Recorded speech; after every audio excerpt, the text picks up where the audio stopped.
अस्सलाम वालेकुम बेटा, आज हम पढ़ेंगे क्लास एंजियोस्पर्म। क्लास एंजियोस्पर्म को पढ़ने से पहले सबसे पहले हमें पता होना चाहिए कि एंजियोस्पर्म्स क्या हैं। एंजियोस्पर्म्स बेटा, angio means class and sperm means seed. Means कि एंजियोस्पर्म्स ऐसे प्लांट्स होते हैं जिनके फ्लावर्स हों, उन्हें हम बोलते हैं एंजियोस्पर्म।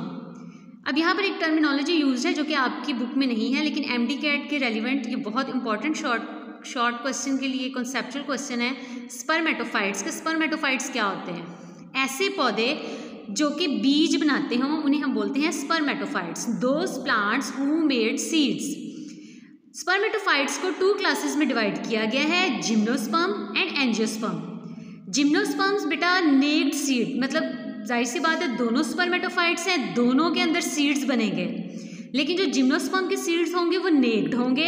जो एंजियोस्पर्म के अंदर सीड्स बनेंगे वो इनक्लोज्ड होंगे, वो किसी फ्रूटिंग बॉडी के अंदर महफूज होंगे। उसके बाद नेक्स्ट अगर चीज़ हम देखें इसकी, तो रिप्रोडक्टिव पार्ट। जाहिर सी बात है जब भी कोई एक जानदार से दूसरा जानदार बनता है तो उसके लिए उस प्रोसेस को हम बोलते हैं रिप्रोडक्शन, और उसके लिए कोई ना कोई एक ऐसे पार्ट की ज़रूरत होती है जो उस प्रोसेस को स्टार्ट करता है, प्रोसीड करता है। यहाँ पर रिप्रोडक्टिव पार्ट एंजियोस्पर्म का जो है वो है फ्लावर। अगर हम इसके ओवरऑल पार्ट्स की बात करें तो root, stem and the floral leaves, 3 इसके मेन पार्ट्स हैं। अगर हम फ्लोरल लीव को मेन डिस्कस करें तो इसी के अंदर हमारे पास 6 मेन पार्ट्स हैं, carpel, stamen, petals, sepals, thalamus, pedicel. अब हम स्टेप बाय स्टेप इसको डिस्कस करेंगे। फ्लावर हमें पता चल गया, इसके ये मेन पार्ट्स हैं। फर्स्ट ऑफ ऑल पेडिसल, कि पेडिसल क्या है? पेडिसल बेटा stalk of the flower bear of the floral leaf. अगर मैं यहाँ पर आपको, ये एक फ्लावर है और बेटा आपने देखा है जो इसकी ब्राउन कलर की जो आपको नज़र आ रही है, जिसको हम उर्दू में डंडी भी कहते हैं, इसको हम बोलते हैं कि ये है पेडिसल। बेटा अब हमें पेडिसल पता चल चुके हैं। नेक्स्ट हमारे पास जो फ्लावर का पार्ट है वो है हमारे पास थैलेमस। थैलेमस बेटा स्वेल पार्ट ऑफ पेडिसल। यहाँ डायग्राम में आप देखें, पेडिसल के ऊपर जो एक इसका स्वेलिंग पार्ट है जो कि सूजा हुआ पार्ट है। यहाँ पर ये जो हमारी ग्रीन पेटल्स हैं इनके नीचे ये जो ग्रीन कलर का पार्ट है उसको हम बोलेंगे थैलेमस। उसके बाद अब हम देखेंगे ये हमारे पास ग्रीन कलर का, इसके टोटल 4 वर्ल्स होते हैं। वर्ल्स हम कहते हैं घेरे।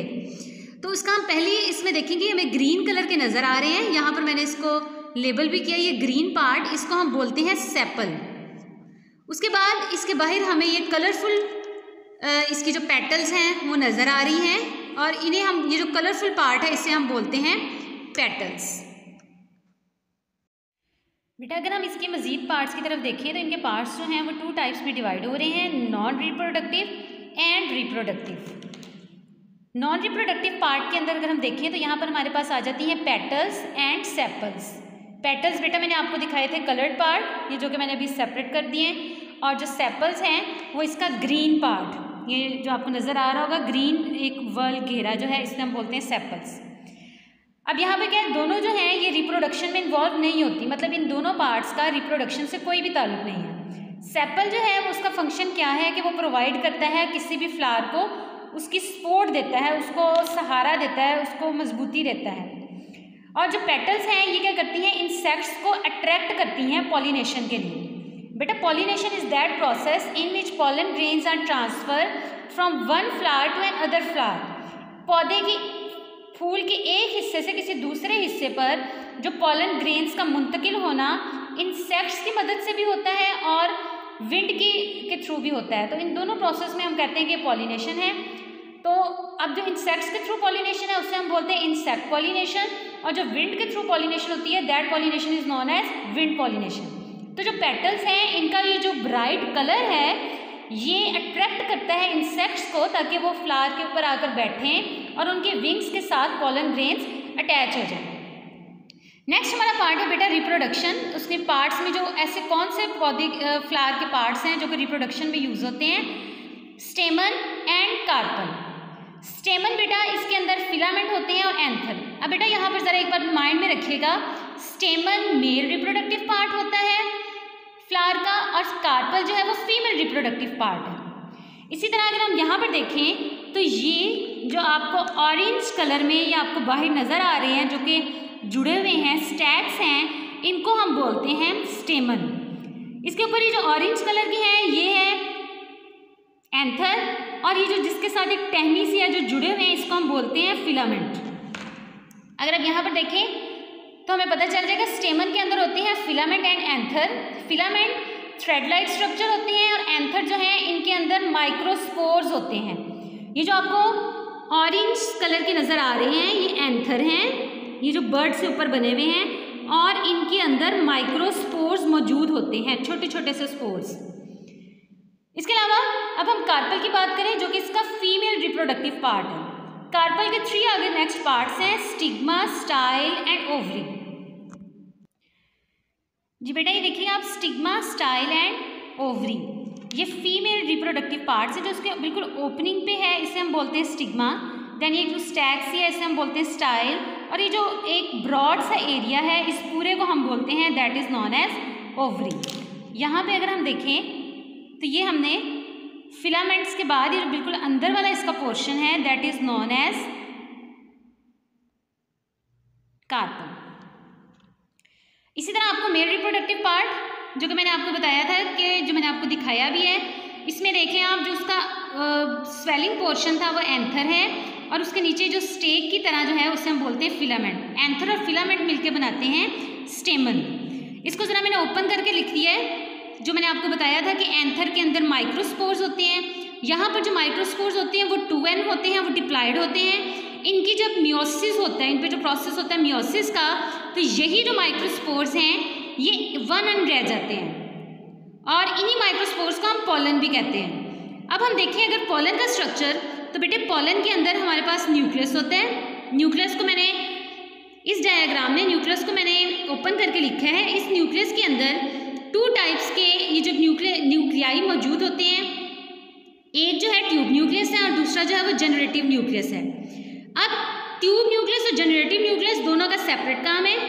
ट्यूब न्यूक्लियस क्या करता है कि यहाँ से जो ट्यूब न्यूक्लियस है वो मेल रिप्रोडक्टिव, क्योंकि इसने मेल गमीटोफाइट बनाना है, इसकी ये ट्यूब बनाता है, और जो जनरेटिव न्यूक्लियस होता है ये इसके अंदर स्पर्म बनाता है। स्पर्म जो होता है किसी भी मेल का मेल करैक्टर होता है, तो जो यहाँ पर क्या है 2 स्पर्म्स बनते हैं और वो जनरेटिव न्यूक्लियस के थ्रू बनते हैं। अब ये जो स्ट्रक्चर बन गया है इसे हम कहते हैं कि ये है male gametophyte. Female reproductive part जो कि मैंने आपको पहले भी डायग्राम में दिखा दिया है, इसकी नेक्स्ट मियोसिस होती है, और इसमें क्या बनता है, इसके अंदर मेगा मियोसिस होने से इसके अंदर 4 मेगास्पोर्स बनते हैं। ये जो मैंने लाइट में 3 मेगास्पोर्स बनाए हैं ये वक्त के साथ ख़त्म हो जाते हैं, इनका ऐसा कोई काम नहीं होता। एक जो है जो बड़ा मैंने बनाया इसे हम बोलते हैं मेगा फंक्शनल मेगास्पोर, इसका आगे नेक्स्ट काम है। फिर इसकी क्या होती है बेटा, माइटोसिस होती है। पहले मियोसिस हुई है एंड देन यहाँ पर इसकी माइटोसिस होगी। किसकी होनी है, फंक्शनल मेगास्पोर की। इस फंक्शनल मेगास्पोर की 3 टाइम माइटोसिस होगी, और यहाँ पर 8 नए जो हैं वो हमारे पास सेल्स बन जाएंगे जिन्हें हम कहते हैं मेगास्पोर्स। और वो जो सेल्स बनेंगे उनमें जो एक बड़ा मैंने बनाया है वो एग है, और बाकी जो सेंटर में 2 जो एक दूसरे के साथ ओवरलैप कर रहे हैं इन्हें हम बोलेंगे पोलर न्यूक्लियाई। ये जो पोलर न्यूक्लियाई हैं इनका काम है फूड को सप्लाई करना, और ये यहाँ पर 2n होंगे क्योंकि देखिए पोलर न्यूक्लियाई दोनों आपस में ओवरलैप किए, 1n दोनों मिलकर बना देंगे 2n।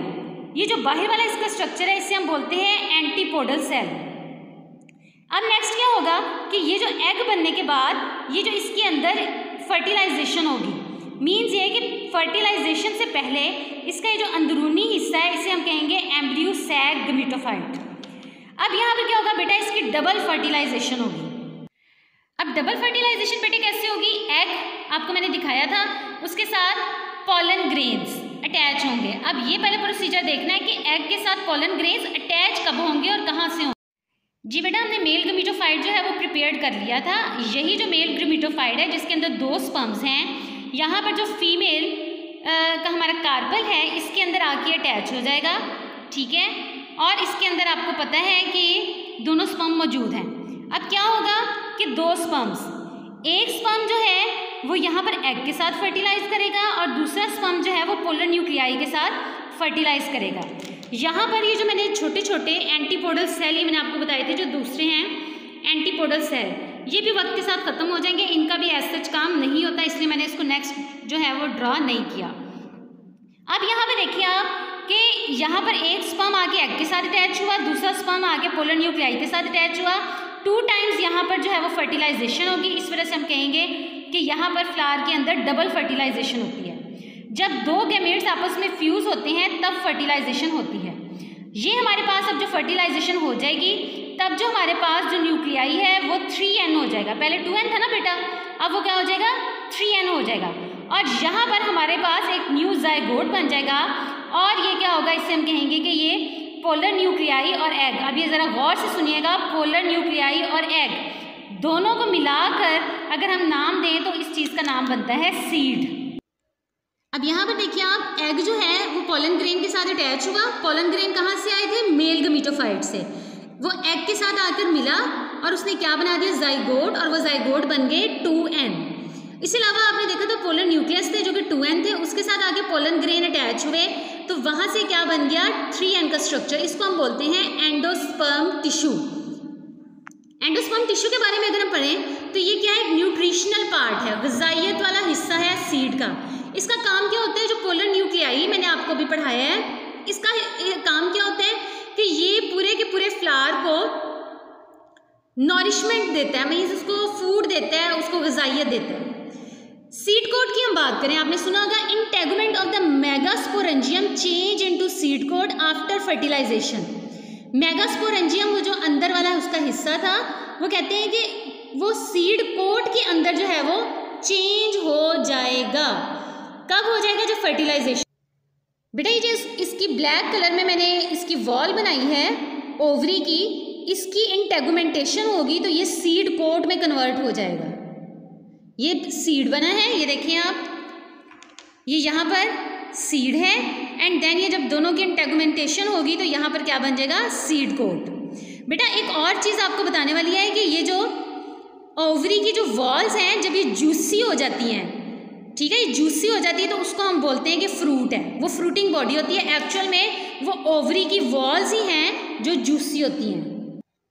बेटा अगर यहीं भी हम बात करें पोलर न्यूक्लियाई की, जो मैंने आपको बताया है कि ये नॉरिशमेंट देती है, बेटा एक टर्म यूज़ होती है कॉटिलिडन्स, तो बेटा वो भी इसी सेंस में होती है। कॉटिलिडन्स में वो एक अपने स्ट्रक्चर बनाते हैं, टिश्यू टाइप यहाँ पर जो है वो स्ट्रक्चर बनता है, और ये जो स्ट्रक्चर है जो टिश्यू की तरह बनता है, इसे हम बोलते हैं कि कॉटिलिडन्स हैं। इनका काम जो है वो भी बिल्कुल नॉरिशमेंट देना ही होता है। इसके 2 टाइप्स हैं, मोनोकॉटिलिडन्स, मोनोकॉट्स एंड डाइकॉट्स।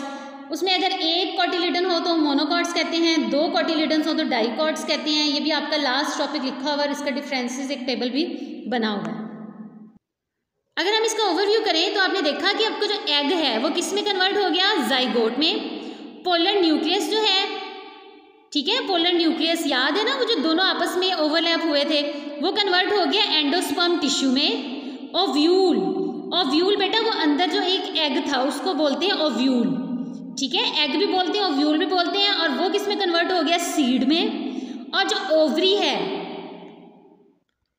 बेटे, ये वाली ओवरी है जो इसका स्वेलिंग पार्ट है, ये ओवरी, ठीक है, ये पूरी की पूरी, और ये जो ओवरी है ये कन्वर्ट हो जाएगी फ्रूट में। बेटा ये आपका टॉपिक है क्लास एंजियोस्पर्म, यहाँ से आपका स्टार्ट होगा। इसमें जो एक चीज़ आपके लिए एमसीक्यूज़ के लिए है, 3rd लाइन पे अराउंड अबाउट 2,35,000 स्पीशीज़ जो हैं वो एंजियोस्पर्म्स की मौजूद हैं, ठीक है, और ये इनके करैक्टरिस्टिक्स राइट किए हुए हैं। देन यहाँ पर life cycle of angiosperm plus इसके पार्ट्स जो कि मैं आपको पढ़ा चुकी हूँ, स्टेमन, कार्पल, ओवरी, ओव्यूल ये हम पढ़ चुके हैं। Gametophyte, male gametophyte, female gametophyte, double fertilization ये भी हमने पढ़ लिया है। ये इसकी इंपॉर्टेंस है जो कि मैंने आपको एक समरी बना के 2 पॉइंट्स में आपको बताई थी कि डबल फर्टिलाइजेशन होती क्यों है। वो आपको इसी वजह से होती है क्योंकि उसमें पोलर न्यूक्लियाई की भी फर्टिलाइज होते हैं और वो 3n बन जाते हैं, और एक जो है वो स्पर्म आके अटैच हो जाता है एग के साथ, ओव्यूल के साथ। देन हमारे सीड बने थे और हमारी फ्रूट्स की फॉर्मेशन हो गई थी। ये इसका प्रॉपर जो है वो लाइफ साइकिल है।